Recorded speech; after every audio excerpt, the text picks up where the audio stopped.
Hello YouTube, I'm back again with another video. I'm going to be advocating a 60 card build that I've made online, which I own in real life. In this duel, my deck isn't fully complete. I did have to make some minor changes after. The reason I had to make these minor changes is because I had to include some of the Bystial support, so that my deck doesn't break as often. And the reason why I advocate 60 cards is so that your deck has more resources. You have more options. That way, although it does make drawing more complicated, it can help you give you more options on how you want to deal with your opponent. And that's what we're looking for. And so, moving as I pursue, my opponent activates Chaos Space, and I chain with Ash, so we're going to get the search or the draw. And as I said, as it's going furthermore, on my turn, I'll be using my Kashtira monsters. And it's not just a Kashtira Bystial deck. If I were to show you the entire build, it is actually a Kashtira Bystial, Red Eyes, Dark Dragoon, Destiny Hero, Destroyer, or I mean, Destroyer, Phoenix, Enforcer deck. For short, we already know the entirety of the monsters that I'm referring to. Their entire name is just too long, so I'm trying to cut it short. And in this build, I was playing 3 preparations, but I do plan to cut it down to 1. And then I plan to cut the Pankratops for Bystial Lubellion, which I own right now. Since I was trying to make sure whether I need it or not, and if I would make some minor changes later in the future. And I'm gonna go straight to my battle phase. And this is where things get nasty with my opponent. And what's surprising, he does play Gores. I'm assuming it's better than Tragodia. I remember Tragodia was more popular, but because I'm guessing he chose Gores since because it has way more attack, and you can summon a token that is that gains attack equal to the damage that you take, so giving you even more extenders basically. Yeah, personally I don't think Tragodia is gonna really see too much play because it all depends on your opponent's field. It's all depend on your opponent's field, and that makes you figure how you're gonna try to take advantage of the effect, but you really can't because of how situational it is. So, but again, like I do notice with Kashtira and Bystial, they're very diverse. You pretty much play them in almost any deck, but not every deck can actually consist of using them because of their limitations. As although I'm being long-winded, I'm just trying to get my point across. As a set of my field, and then Xyz summon for Shangira, or Shangira, I don't know how to pronounce it. So it's during my standby phase, I special summon a Kashtira monster from my main deck to the field. And then I'll use the effect of preparations. I'll be honest, I was probably pretty stupid throughout this duel because I forgot that anytime if my opponent, each time on my card my opponent controls is banished face down, I could take one of the unused monster zones and ensure that it cannot be used by the opponent. I'm trying to remember if I did make that misplay, if I forgot about its effect. If I did, I'm really stupid for that. It's mainly because I was trying to get straight to the duel and not slow play. But again, although it seems like my opponent has the advantage, he doesn't, because his token has 28, his scores has 27, and although his monsters overpower mines, except the ogre, I have the advantage considering the amount of cards I have on field. So I'm not sure why he decided to suicide here, unless he could have just decided to go into a link play or something. Well, I can't really know from his extra deck, so that's not really for me to judge. So he's gonna go for a level 7, and I confirm that he can proceed. I have no response. So this is something new. I rarely see Dragsuck, and again, it's not that it's a bad card. You hardly see anybody utilize it, not just online, but in real life.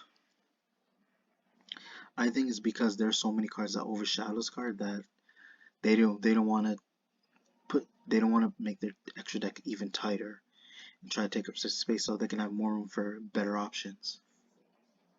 So he'll try to destroy Shangira, but in response I chain Shangria's effect. And then with Shangria, I'm allowed to special summon during each and every standby phase, which is just in itself just crazy. It's just a crazy effect, allowing me to get access to monster every single turn.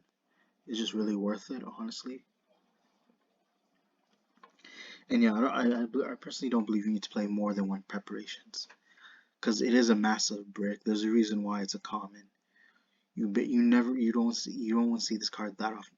You rather open it once mainly because you want to have better cards that can help you utilize your board and try to help you engage with the opponent, as well as trying to have ways to increase the amount of boards on your field and minimize your opponent's field. If you guys get what I mean. So, and I also want to mention this is going to be a match.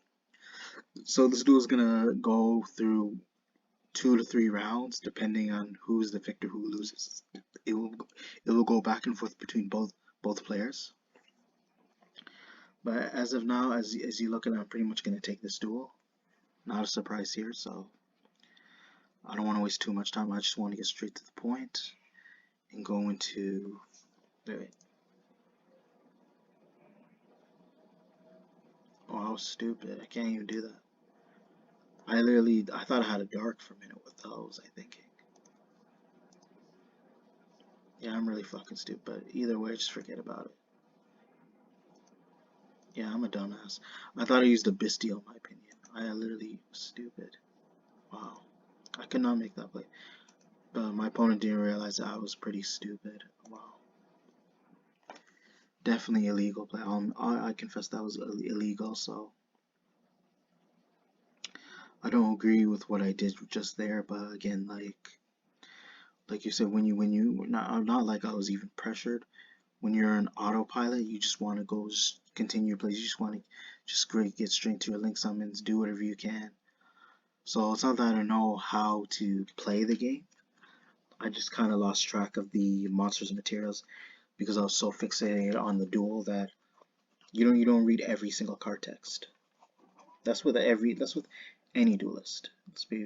Either way, even if I didn't, even if I couldn't summon, I would have managed to win as long as I summoned something else. But it's because both of us didn't notice. So either way, both of us are at fault. But either way, even if I didn't summon, I would still win regardless. Like I said, so like I said, he only had one monster. If anything, I could just used my Kashtira's monsters effects just to get rid of his Dracosack and just obliterate his field. So it was really definitely not necessary for me to do that. So I don't know how I was thinking, but either way, it was just pretty stupid on my point. And oh yeah, I do manage to replace Pot of Prosperity for something different. I don't know if I'll be doing a deck profile on it because I don't know how long it'll take. But it's going to be the Sacred Sword of 7 stars. It's basically where you banish a level 7 monster, whether face up on the field or in your hand. You get to draw 2 cards, even though it's hard to win. So basically, a better replacement for Pot of Prosperity, because with 6 cards, it just doesn't feel right. I would rather draw 2 cards and then be able to deal more damage to my opponent throughout the duel. So in order to ensure my victory. So even because getting your extra can be very risky because those are your key component. These are basically your ace monsters that'll get you out of sticky situations. So, but either way, this is just a duel. But here I definitely figured out a strategy with this card combo that I did. So anytime I go into Baron Flow, I can just constantly summon every single turn because its negate effect, you can only use it once while it's face up on the field. So I can make the most out of it by resummoning Ash Blossom and then using Birth to revive my Ogre, and I get Baron de Fleur every single turn, and I get to make the most out of its negate effect.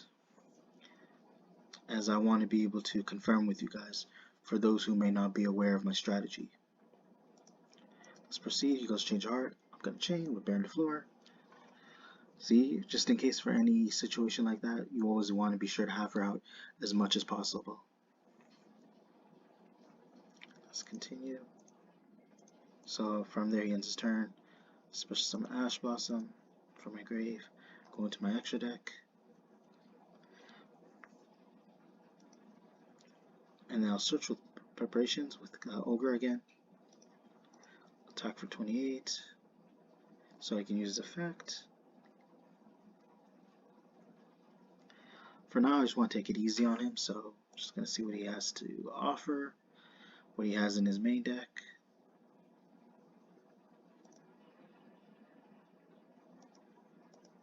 So the card I'm getting banished exiling is Storming Mirror Force.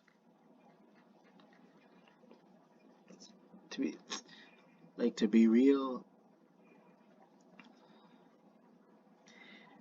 yeah, it is banished face down, so there's a reason why I did that, just in case. See, it was a very smart play on my part, so I'll destroy the token.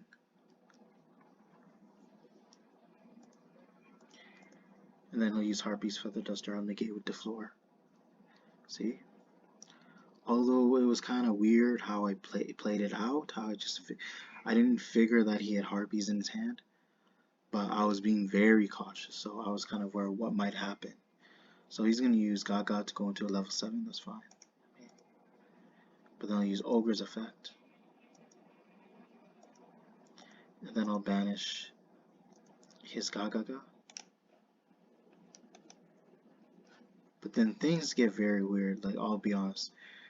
We were definitely not thinking, because my opponent, he was AFKing, so I think this shows that he was AFKing. And then he forgot that it was banished by Ogre's effect. And then he was confused why Gaga Magician was the He might have assumed it was he was using for an Xyz. But from here on out he leaves the duel. This is where it happens. He leaves the duel. He was AFK. He forgot what happened. We kind of got mixed up in the duel because we lost track of everything that went down. Even though there is a there's a play-by-play that shows you what goes on in the box score. But we were just so focused on the duel that we kind of lost track of what was going on. So I was like, you know, might as well. If he doesn't do anything about Ogre, I could just leave it at that. Since it could claim that it didn't happen, I could just go into Ice Dragon's prison. But even though there was no way it would end up in the graveyard. But we both lost track, even though this duel is very ridiculous. This is a ridiculous duel, though. Even though the problem is because when the stress gets to you, you kind of lose track of what's going on. And I'll admit, we both made some really stupid plays. We did not look into it closer. We didn't take a deep dive and try to reverse everything that went down because we were so fixated on this duel that you don't remember everything that happened before because you're more focused on going forward in this duel. So let us fast forward here. I'm not sure why he attacked. My Ogre, my monster had the most attack, and he's going to take damage. I'm guessing to set up his graveyard, I assume, so he's going to go into main phase 2. He's going to banish 2. Alright, let's see who's going to summon. For Blacklist Soldier of Chaos. A really weird choice in my opinion, though. But I'll overlook it. Even though I don't think it's the best play, to be honest. I'm not saying it's a bad card, but to sacrifice his Wyvern, but maybe he feared that he might lose on the next turn, so he might as well try to get rid of my Deflore. Banishing would have been very handy. It definitely would help because I wouldn't be able to access the floor whatsoever. So in his case, it was a smart play. So all right, gonna search for another preparations. Just gonna go straight for the duel. Gonna go into another to floor again. Same thing like I did last time. Gonna special summon birth. Special summon Ogre with birth. And then from here I'll just kill him for game. And I'll admit, you guys, this the overall match wasn't the best.